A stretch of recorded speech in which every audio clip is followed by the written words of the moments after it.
بسم اللہ الرحمن الرحیم الحمد للہ رب العالمین والصلاة والسلام علی سید المرسلین وعلی آلہ واصحابہ اجمعین اما بعد فاعوذ باللہ من الشیطان الرجیم بسم اللہ الرحمن الرحیم ما كان لي من علم بالملأ الأعلى إذ يختصمون إن يوحى إلي إلا أنما أنا نذير مبين إذ قال ربك للملائكة إني خالق بشرا من طين فَإِذَا سَوَّيْتُهُ وَنَفَخْتُ فِيهِ مِنْ رُوحِي فَقَعُوا لَهُ سَاجِدِينَ فَسَجَدَ الْمَلَائِكَةُ كُلُّهُمْ أَجْمَعُونَ إِلَّا إِبْلِيسَ اسْتَكْبَرَ وَكَانَ مِنَ الْكَافِرِينَ صدق اللہ مولانا العظیم۔ مَا كَانَ لِيَ مِنْ عِلْمٍ بِالْمَلَئِ الْأَعْلَى، ہمارے آقا صلی اللہ علیہ وسلم نے فرمایا میرے پاس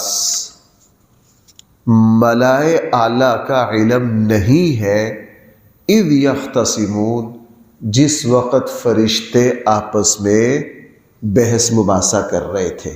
ہاں میرے پاس صرف اتنا ہی علم ہے ان یوحا الی الا، جو میرا رب میری طرف کیا کرے، وحی کرے۔ پچھلے درس میں یہ بات آئی تھی ملائے اعلیٰ کا لفظی معنی ہوتا ہے اونچی جماعت، اونچی مجلس، نیشنل اسمبلی،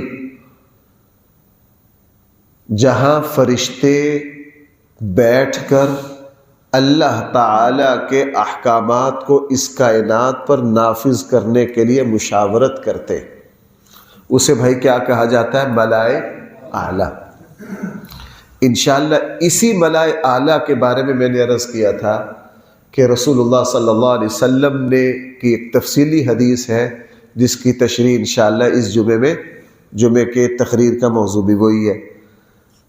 اللہ کے نبی نے فرمایا ملائے اعلیٰ میں کیا کچھ ہو رہا ہے مجھے اس کا علم، بھائی کیا فرمایا، مجھے اس کا علم نہیں، ہاں جو میرا اللہ میری طرف وحی بھیج دے، میرا اللہ ملائے اعلیٰ کی جو باتیں مجھے بتا دے وہ ان کا میرے پاس علم ہے، میرا اللہ مجھے جس بات کا نہ بتائے اس کا میرے پاس علم نہیں ہے۔ یہ قرآن کی آیات کا ترجمہ ہے۔ اب ملائے اعلیٰ کی ایک تفصیلی مجلس کا تذکرہ قرآن نے یہاں کیا ہے، یعنی گویا کہ ملائے اعلیٰ میں یہ جو کچھ ہوا یہ اللہ تعالیٰ نے اپنے حبیب صلی اللہ علیہ وسلم کو وحی کے ذریعے بتلا دیا۔ وہ کیا ہے، وہ حضرت آدم کو سجدے والی بات، فرشتوں کا سارا واقعہ قرآن نے یہاں تذکرہ کیا ہے اس کا۔ ایک بات، دوسری بات یہ ہے آپ نے اس سورت کے شروع میں دیکھا کہ مشرکین مکہ کے سرداروں نے رسول اللہ صلی اللہ علیہ وسلم کو اللہ کا رسول ماننے سے انکار کر دیا۔ انکار کی وجہ قرآن نے یہ کہا کہ ان کا غرور تھا۔ بھائی کیا تھا، ان کا غرور۔ غرور جو ہوتا ہے یہ حقیقت میں ہوتا کچھ نہیں۔ جس طرح صحرا میں آپ نے کبھی سندھ اور بلوچستان کے صحرا میں، مجھے تو یہ منظر دیکھنے کا موقع ملا، عرب کے صحرا، ریت کے صحرا میں یہ ہوتا ہے، دور سے آپ دوپہر کو دیکھیں گے صحرا یوں چمکتا ہے جیسے سمندر ہو، جیسے پانی ہو، جیسے کیا ہو، بدر سے جب آتے ہیں تو سارے صحرا مدینہ تک چمکنے والے۔ اور شیخ سعدی نے کہا ہے کہ پیاسا صحرا میں پانی یوں سمجھ کر چلتا ہے اور اس کے جسم میں جو تھوڑی بہت جان ہوتی ہے وہ بھی ختم ہو جاتی۔ جس طرح صحرا پانی ہونے کا دھوکہ دیتا ہے بالکل انسان کا نفس، بالکل انسان کا نفس، بالکل انسان کا نفس اسی طرح مجھے اور آپ کو بڑا ہونے کا دھوکہ دیتا ہے، حقیقت میں ہوتا کچھ بھی نہیں۔ متکبر مغرور بندہ وہ صرف خود ہی خود اپنے آپ کو کیا سمجھ رہا ہوتا ہے، حالانکہ حقیقت میں وہ بڑا۔ ایک عرب شاعر نے تکبر کو بہت اعلیٰ انداز میں بیان کیا، انہوں نے کہا مغرور اور متکبر بندے کی مثال اس طرح ہے جس طرح پہاڑ کے اوپر چڑھا ہوا بندہ، اور پہاڑ کی چوٹی پر جو بندہ بیٹھا ہو نا، وہ اوپر بیٹھ کے جب نیچے چھوٹے چھوٹے انسانوں کو دیکھتا کہتا ہو کتنے چھوٹے چھوٹے نظر آ رہے ہیں، دوسروں کو کیا کہہ رہا ہوتا ہے، کتنے اچھا، پہاڑ کی چوٹی پر بیٹھ کر اس کو تو سارے چھوٹے چھوٹے نظر آ رہے ہیں، اور جو نیچے ہیں ان کو یہ کتنا بڑا نظر آ رہا ہے، تو وہ بھی چھوٹا، وہ بھی کیا ہے۔ لیکن پہاڑ کی چوٹی پر بیٹھا ہوا شخص اس غلط فہمی کا شکار ہوتا ہے کہ مجھے نیچے ہر چیز کیا نظر آ رہی ہے، اس کو یہ نہیں پتا چلتا کہ نیچے والوں کو میں بھی چھوٹا نظر آ رہا ہوں۔ تو یہی معاملہ متکبر کا ہے۔ مغرور اور متکبر کیا کہہ رہا تو یہ،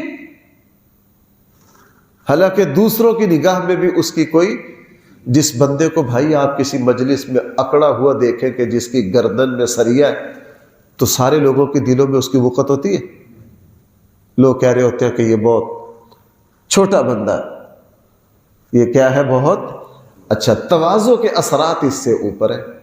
آپ جب کسی کو دیکھیں گے کہ بندہ بہت ملنسار اور متواضع ہے، تو دل میں اس کا احترام بڑھ جاتا ہے، دل میں اس کا احترام بڑھ جاتا ہے۔ یار فلاں بندہ ایسا، اللہ نے اس کو بڑا پیسہ دیا ہے لیکن اس میں پیسے کی بو نہیں ہے۔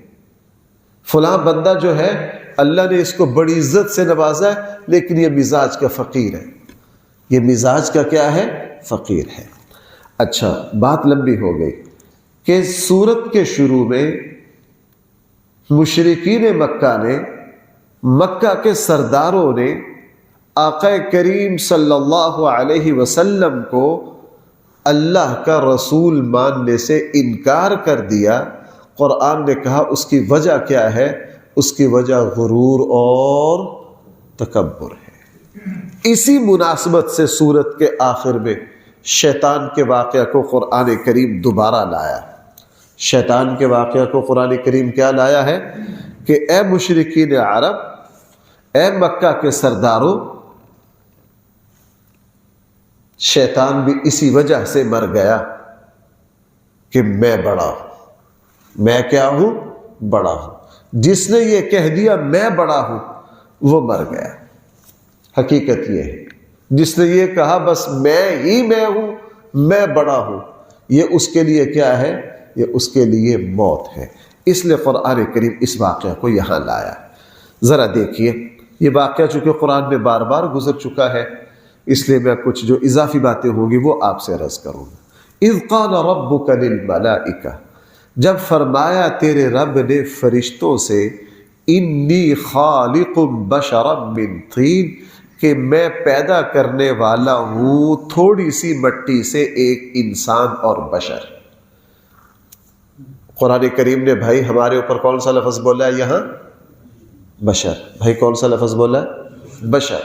بشر اس مخلوق کو کہا جاتا ہے جس کے جسم کے اوپر، کھال کے اوپر بال نہ ہو، جس طرح جانوروں کے جسم پر ہے، اون ہوتی ہے ان کو گرمی سردی سے بچانے کے لیے۔ انسان کی جلد بالکل واضح نظر آتی ہے، بھائی انسان کی جلد کیا نظر آتی ہے، بالکل واضح نظر۔ عربی میں جس چیز کی جلد جسامت بالکل واضح نظر آئے، بالوں نے اس کو ڈھانپ نہ رکھا ہو، اس کو کیا کہا جاتا ہے، اسے کہا جاتا ہے بشر۔ فرمایا میں ایک معمولی سی مٹی سے کیا پیدا کر رہا ہوں، بشر۔ قرآن کریم نے کہیں من طین کہا ہے، کہیں من صلصال من حمأ مسنون کہا ہے، کہیں گارا کہا ہے، کہیں کچھ کہا ہے، یہ کیفیتیں ہیں۔ قرآن کریم میں ہم یہ درس تو ذرا سادہ سا ہوتا ہے نا، یعنی عوامی سا ہوتا ہے، میں اس میں جو ادب کی باریکیاں ہیں ان میں نہیں جاتا۔ جو قرآن کا مرکزی مضمون اور دعوت ہوتی ہے میں زیادہ اس پر زور دیتا ہوں۔ قرآن کریم کی بعض آیات میں تضاد نظر آتا ہے، وہ تضاد نہیں ہوتا، وہ ایک پورے وقوع کے مراحل ہوتے ہیں۔ قرآن کریم کسی جگہ مرحلہ اول کو بیان کرتا ہے، کسی جگہ درمیان کے مرحلہ کو بیان کرتا ہے، کسی جگہ آخر کے مرحلہ کو بیان کرتا ہے۔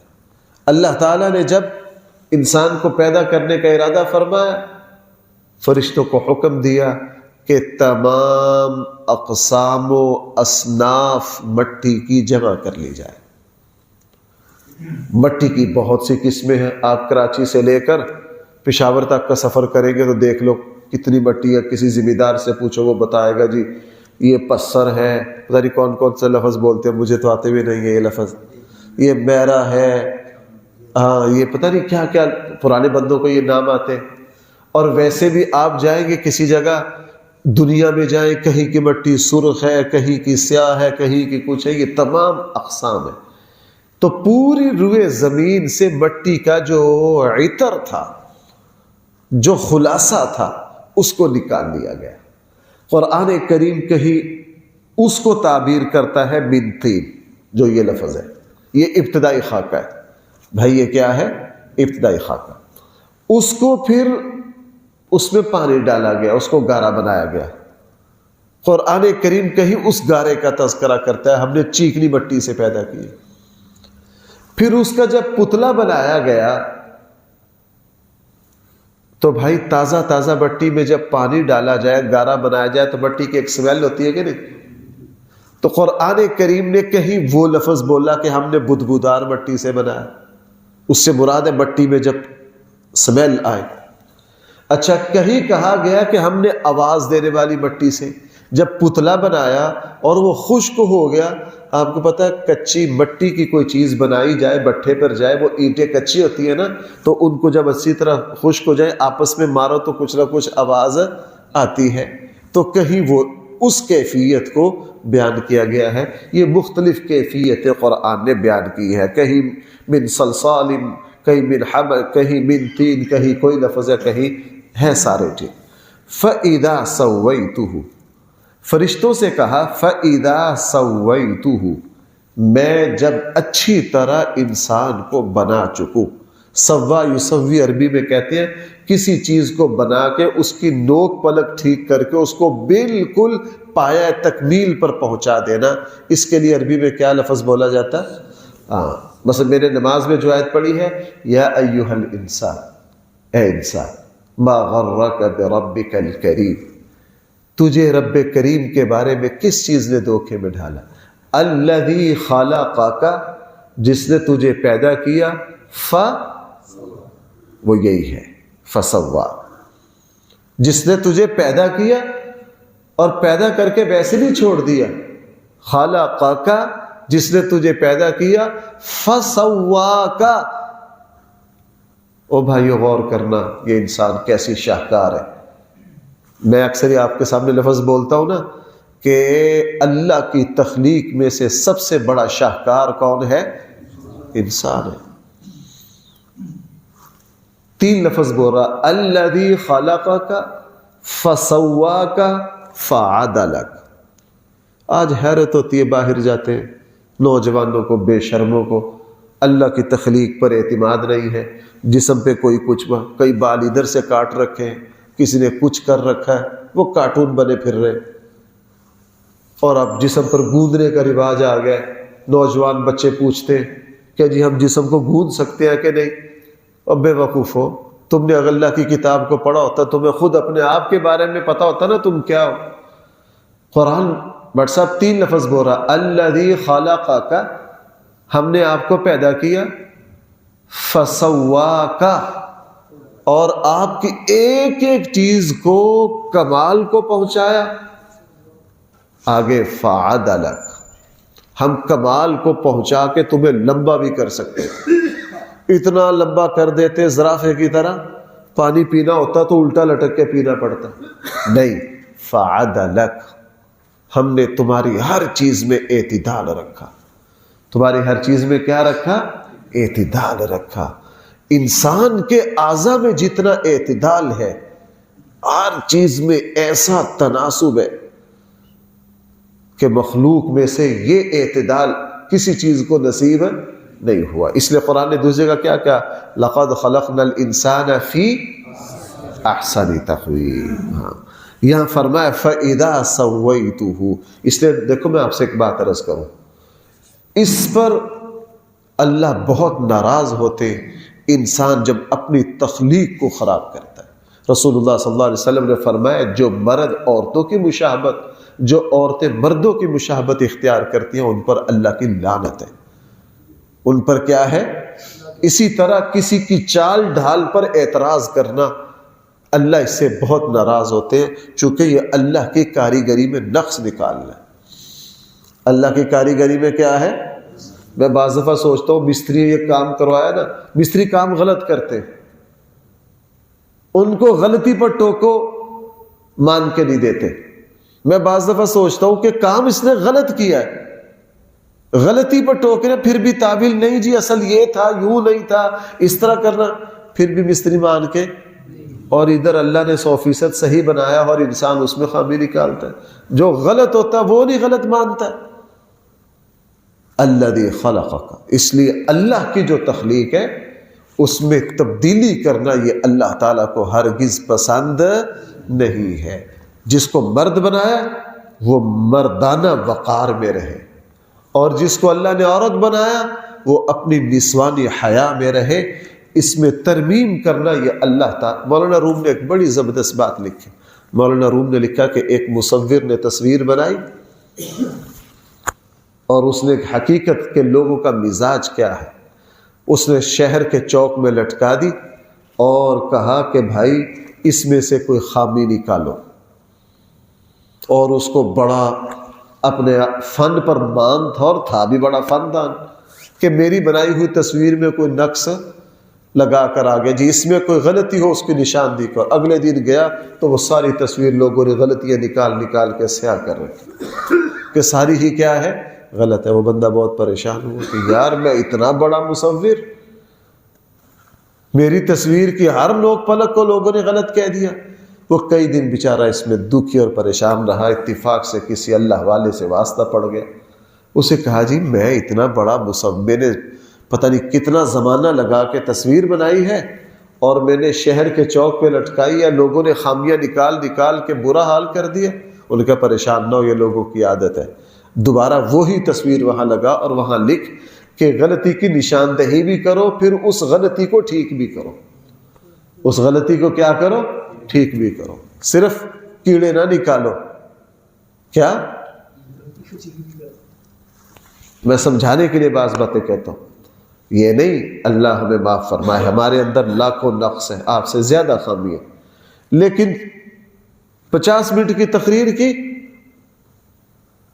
ایک بندہ کسی ایک لفظ کو، چونکہ جو بندہ مضمون میں بول رہا ہوتا ہے نا اس کے لفظوں کی طرف توجہ نہیں ہوتی. آپ نے دیکھا بعض دفعہ شروع میں مجھ سے عادات بتانے میں غلطی ہو جاتی ہے کہ نہیں؟ میرا دماغ چل رہا تھا کل کس بات پر ختم کیا تھا، آج کہاں سے چلنا ہے، تمہید کیا بنانی ہے، مضمون کیسے جوڑنا ہے. ہماری توجہ کس کی طرف ہوتی ہے؟ مضمون کی طرف. تو بعض دفعہ ایک لفظ کو لے لیتے جی یہ لفظ ایسے نہیں. میں نے کہتا یار ذرا ممبر پر بیٹھنا، یہ میرے والی 45 منٹ کی تقریر کر رہا، پسینہ کے ساتھ ساتھ اگر تیرا وضو بھی نہ ٹوٹ گیا پھر کیا نا، کھڑے ہو کے کرو ذرا. یہ آسان کام نہیں ہے، یہ آسان کام تو نکتہ چینی عیب نکالنا یہ آسان ہے. یہ کیا ہے؟ آسان ہے. اس بزرگوں نے کہا کہ لوگوں کو کہو وہ غلطی نکالے جو غلطی کی کیا کرے؟ تصحیح بھی کرے. 8 دن تصویر لٹکی رہی، کوئی قریب نہیں آیا، کوئی قریب نہیں آیا. یہی معاملہ اس انسان، پتہ نہیں اللہ کا بندہ یہ کیا کرتا، اللہ کی تخلیق میں کیڑے نکالتا ہے اور اپنے سے سالن نہیں صحیح پکتا. خود سے جو کام کرتا ہے ایک دیوار بنائے گا اس کو ٹیڑھا کر دے گا، اور خامی نکالنے چلا ہے کس پہ؟ اللہ کی تخلیق میں، اللہ کی تخلیق میں۔ وہ ایک صاحب، ایک نوجوان میرے پاس آئے، اللہ کی ذات پر بڑے اعتراض، جی یہ کیوں ہوتا ہے، تقدیر میں یہ کیوں ہے، فلاں کیوں ہے، فلاں کیوں ہے۔ میں اب سوچ میں پڑ گیا اس کو کس طرح سمجھاؤں، اس کو کس طرح سمجھاؤں۔ یہی بیٹھے میں یہ ٹیک لگا کے بیٹھ گیا، کوئی 3-4 مہینے کی پہلی بات ہے، جوتا باہر رکھ کے آ گیا۔ اس نے ایک اعتراض کیا، 2 کیے، 3 کیے، 4 کیے۔ میرے دل میں آئی، یا اللہ اس کو کس طرح سمجھاؤں، یہ تو سارے شکووں سے بھرا ہوا ہے۔ میں نے اسے کہا بچے دیکھ، تجھے اللہ تعالیٰ کی ہر بات پر اعتراض ہے، جی ایسے ہی ہے۔ میں نے کہا او جوتا رکھ کے آیا تو مسجد میں، ایک سیدھا پڑا ہے مسجد میں، ایک ٹیڑھا پڑا، ایک کیا پڑا؟ تو جس نوجوان کو جوتا رکھنے کا سلیقہ نہیں ہے وہ خامی نکال رہا ہے کس میں؟ اللہ کے فیصلے میں۔ ایک بندہ ریڑھی لگائے کھڑا سبز منڈی میں اور اعتراض ہے اس کو تقدیر پر، وہ کیا کہتے ہیں، ذات دی کوڑ کرلی تے شتیرا نال جپے، لگایا ریڑھی کھڑا ہے اور اعتراض کس پر؟ اللہ کے فیصلے پر۔ میں نے کہا بندہ خدا، جوتا تو تجھے صحیح رکھنا آیا نہیں، اور بیٹھا تجھ سے ڈھنگ سے جا نہیں رہا، بال تو اپنے ذرا شیشے میں کھڑے ہو کر دیکھ کدھر جا رہے، تجھے اعتراض ہے اللہ کے فیصلوں پر، تجھے اعتراض ہے اللہ کے فیصلوں پر۔ اس لیے جو بندہ مومن حقائق پر نظر رکھتا ہے وہ کبھی جرت بھی نہیں کرتا اللہ کے فیصلے پر اعتراض کی۔ تو میں عرض کر رہا تھا، قرآن کہہ رہا فَإِذَا سَوَّيْتُهُ، اللہ نے فرمایا جب میں اس انسان کے اعضاء کو، اس کی بناوٹ کو پایا تکمیل تک پہنچا چکوں، میں اور آپ کے وجود کو جب اللہ نے پایا تکمیل تک پہنچا دیا، ہمیں مزید رنگنے کی ضرورت ہے نہیں ہے، ہمیں گوندنے کی ضرورت ہے نہیں ہے، اللہ کا شاہکار ہے۔ فَإِذَا سَوَّيْتُهُ، میں جب اس کو بنا چکوں، وَنَفَخْتُ فِيهِ مِن رُوحِي، آئے ہائے یہ ہے ساری کمالات، اور میں اس میں اپنی روح پھونک دوں، میں اس میں کیا کر دوں؟ اللہ تعالیٰ یہ بھی فرما سکتے تھے جب میں اس میں روح پھونک دوں، لیکن کیا فرمایا؟ روحی، جب میں اس میں کیا؟ اس لیے بھائی اس سے یہ سمجھ میں آیا کہ انسان کے جو اصل کمالات ہیں وہ اس کے جسم میں نہیں ہیں، انسان کے اصل کمالات اس کی روح میں ہیں۔ اصل کمالات کیا ہے؟ جسم تو ایک برتن ہے، جسم تو کیا ہے بھائی؟ آپ کے سامنے کھانے کے لیے سنگ مرمر کا یا اعلیٰ شیشے کا یا ہیرے کا، آج کل تو برتن بھی بڑے کمال کے آگے خوبصورت نفیس برتن رکھ دیا جائے، جی آپ کی دعوت ہے، آپ اس برتن کو دیکھ کر، اس سالن کے ڈونگے کو دیکھ کر حیران ہو جائیں، اتنا خوبصورت، اتنا حسین و جمیل، اس کو دیکھتے رہ جائیں، لیکن جب کھانا شروع کریں تو اس میں ہو کچھ نہ، تو اس کی نفاست آپ کا پیٹ بھر دے گی؟ پتہ چلا کہ برتن میں سارے کمالات ہوں اور اس میں سالن کھانے کی چیز نہ ہو تو وہ شو پیس تو ہو سکتا ہے، لیکن وہ آپ کی بھوک کو مٹا، اس میں اصل چیز وہ ہے۔ بادام ہے، اس کے اندر اصل کمال کی چیز اس کا روغن ہے جو اللہ نے پیدا کیا۔ کیوں بھائی ایسا ہی ہے؟ اوپر والے تھوت کی تو کوئی حیثیت نہیں ہے۔ یہ جو انسانی جسم ہے اس میں اصل کمالات آتا ہے کس سے؟ روح سے۔ دنیا اس راز کو نہ سمجھ سکی، اس راز کو صرف اور صرف اللہ کے نبیوں نے سمجھا اور اللہ کے نبیوں نے سمجھایا، اور میں آج یوں کہہ سکتا ہوں بلا تکلف، اس راز کو صرف اہل ایمان جانتے، اس راز کو صرف کون جانتے ہیں؟ اسی لیے آپ یورپ کی، میں ایسے واقعات جن سے قرآن سمجھ میں آئے بہت تفصیل سے پڑھتا ہوں، آپ دنیا کے بڑے بڑے مالدار اربوں پتی لوگوں کی آسائش کی تفصیلات پڑھ کر دیکھو، ان کی رہائشیں دیکھو، گاڑیاں، ان کے پتہ نہیں کیا کچھ کرتے ہیں، اس کے باوجود ان کو نیند نہیں آتی. کیوں؟ اس لیے کہ وہ اس راز سے واقف نہیں. ان کے یہاں ساری محنت جسم پر ہے. بھائی کس پر ہے؟ جسم پر ہے. اور وہ اس جسم کو غذا دیتے، اعلیٰ سے اعلیٰ ملٹی وٹامن استعمال کرتے اور پتہ نہیں کیا کچھ کرتے اس جسم کو، لیکن ادھر سے نیند نہیں آتی، سکون نہیں. خودکشیاں کرتے. اور اس وقت یورپ میں اس پر بھی قانون سازی کی کوشش ہو رہی ہے کہ یار خودکشی کو قانونی قرار دے دیا جائے، تاکہ درخواست دے کس نے مرنا ہے، یہ دریاؤں میں، نہروں میں، گاڑیوں میں اپنے آپ کو نہ مارے، اس کو انجیکشن لگا دیا جائے. کیوں؟ اور میں آپ سے بہت سالوں سے بات عرض کرتا آتا ہوں کہ خودکشیاں دنیا میں کرنے والے زیادہ بھائی غریب ہیں یا مالدار؟ مالدار ہے. مالدار ہے. کیوں؟ وہ کہتے ہیں یار ہمیں یوں لگا کہ پیسے میں سکون ہے، ہم نے اتنا اکٹھا کر لیا جو ریاستوں کے بجٹ کے برابر ہے، سکون پھر بھی نہیں. وہ اس راز کو نہ پا سکے کہ جناب انسان دو چیزوں کا مجموعہ ہے، ایک جسم اور دوسری اس کے اندر کیا ہے؟ روح. اصل روح ہے، جسم تو اصل نہیں ہے. جسم کی حیثیت تو برتن کی ہے. اس لیے انبیاء علیہم الصلاۃ والسلام بھائی کس پر محنت کرتے ہیں؟ روح پر، ذکر اللہ سے. ابھی ہم نے آپ حضرات صبح صبح اٹھ کر آتے ہیں اتنی دور سے، کوئی 5 کلومیٹر سے آتا ہے، کوئی 4 کلومیٹر سے آتا ہے. بھائی جسم تھکتا ہے کہ نہیں؟ سردی ہے، ٹھنڈ ہے، انسان ہے، ہاتھ ٹھر جاتے ہیں. پیچھے 2 ہفتے 3 ہفتے بڑی شدید ترین سردی پڑی ہے، لیکن آپ سچی بتائیے جب یہاں آ کے اللہ کے سامنے سجدہ ریز ہوتے ہیں، قرآن کی تلاوت کرتے ہیں، قرآن پڑھتے ہیں، قرآن سنتے ہیں، تو کلیجہ ٹھنڈا ہو جاتا ہے کہ نہیں؟ تو وہ کس چیز کو سکون ملا؟ جسم تو بے چین ہوا، جسم نے تو مشقت اٹھائی، جسم تو تھکا ہے. وہ سکون کس کو ملا ہے؟ روح کو ملا ہے. روح کو ملا ہے. اس لیے کافر اس حقیقت کو نہیں سمجھتا، اس کا سارا زور کس پر ہے؟ جسم پر ہے. وہ ہمارے بہت پرانے ایک بزرگ تھے، اللہ تعالیٰ ان کی مغفرت فرمائے، ساری زندگی یورپ میں گزری.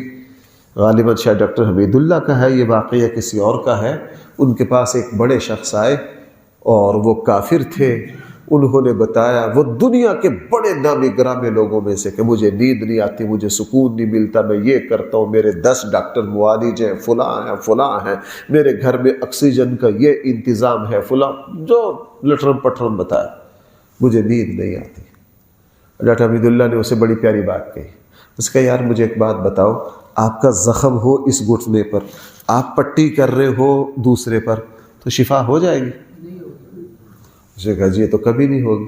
کہنے لگا تمہارا زخم ہے بائیں گھٹنے پر اور پٹی کر رہے ہو کس پر؟ دائیں پر. تمہارا زخم ہے روح پر اور پٹیاں کر رہے ہو کس پر؟ جسم پر. تمہارا قابل علاج تو روح ہے، تم علاج کر رہے ہو کس کا؟ جسم کا. تو جناب شفا کہاں سے ہونی ہے؟ زخم کے اوپر پٹی لگے گی تو کیا ہو جائے گی؟ شفا ہو جائے گی. اس لیے میں تجھے بتاتا ہوں. اس نے کہا اچھا روح بھی کوئی چیز ہے؟ تفصیل سمجھائی. اس کی بھی پٹی ہوتی ہے؟ کہا ہاں اس کی بھی پٹی ہوتی ہے. اس کا پہلے سب سے بڑا آپریشن ہوتا ہے، اور وہ آپریشن کیا ہے؟ اشہدو ان لا الہ الا اللہ. اس کو کلمہ پڑھایا اور اس نے ڈاکٹر حمید اللہ صاحب سے کہا مجھے آپ کی باتیں سمجھ تو نہیں آتی. کہنے لگی آپ پٹی کروا کے جائیے، سمجھ آ جائے گی. آپ کیا کروا کے جائیے؟ اس کو کلمہ پڑھا. کہا اوپر سے نہ پڑھنا، دل سے پڑھنا. بس اس کو 2-4 مرتبہ کلمہ، 2-4 باتیں بتائی. کہا 3-4 دن کے بعد مجھے ملنا دیکھتے ہیں زخم. وہ 3-4 دن کے بعد آیا. اس نے کہا جی بڑا فرق ہے. کیا ہے؟ اب پٹی کہاں ہوئی ہے؟ زخم پر ہوئی ہے. اور اب جو دوائی پہنچے وہ کس تک پہنچی ہے؟ وہ روح تک پہنچی ہے. شفا ہوگی. بھئی کیا ہو گئی؟ شفا. یہی بات قرآن کریم، یہ جو روح ہے اصل کمال اس کا ہے. یہ جو زبان ہے نا، دیکھنے میں ڈاکٹروں کی تو بھاگ دوڑ تو صرف زبان تک ہے نا، کہ زبان کے گوشت میں ذائقے ہیں، وہ بالکل یہ ظاہر ہے. لیکن زبان میں مضمون ذرا زیادہ گہرا ہو رہا ہے، بریک لگاؤں کہ چلوں تھوڑا سا؟ روح کے کمالات، اس کو ایک بات سمجھیے، جو میری اور آپ کی شکل ہے، جس بندے کی جو شکل ہے اس کی روح کی بھی وہی شکل ہے. اس کی روح کی بھی کیا ہے؟ وہی شکل ہے. ایک بات. اور جس حصے میں روح ہے وہ اتنی ہی حساس ہے جتنا حساس وہ حصہ ہے. اس لیے پاؤں کی روح جو ہے، پاؤں میں جو روح کا اجزاء ہے وہ اس پائے کے نہیں ہے جس پائے میں کی روح کے وہ اجزاء ہے جو کس میں ہے؟ دماغ میں. جو دماغ میں. اس لیے زبان میں جو روح کا حصہ آیا وہ اس کمال کا آ گیا جو سارے ذائقوں کو محسوس کر رہی ہے، وہ زبان نہیں کر رہی. وہ زبان کے اندر کیا ہے؟ من روحی، میری روح. اللہ نے ویسے ہی اپنی طرف نسبت کر لی، میری روح. جب بندہ مر جاتا ہے، جب بندہ کیا ہو جاتا ہے، اس کی زبان میں ذائقہ رہتا ہے؟ سارا کچھ جسم تو اسی طرح کدھر گیا؟ اللہ نے کیا نکال لی؟ وہ سافٹ ویئر کیا ہو گیا؟ اللہ نے نکال لیا. موبائل کے اندر سے وہ نکل جائے تو موبائل کیا ہے؟ اندھا ہے بالکل. وہی معاملہ کس کا ہے؟ جسم کا ہے. اس لیے فرمایا فَإِذَا سَوَّيْتُهُ وَنَفَخْتُ فِيهِ مِن رُوحِي، اور جب میں اس میں کیا پھونک دوں؟ اپنی روح. یہ سلسلہ کلام چل رہا ہے انشاءاللہ. اللہ نے توفیق دی تو یہی سے چلے. الحمدللہ رب العالمین والصلاة والسلام على سید الانبیاء والمرسلین وعلى آلہ واصحابہ اجمعین. ربنا آتنا في الدنيا حسنة وفي الآخرة حسنة وقنا عذاب النار.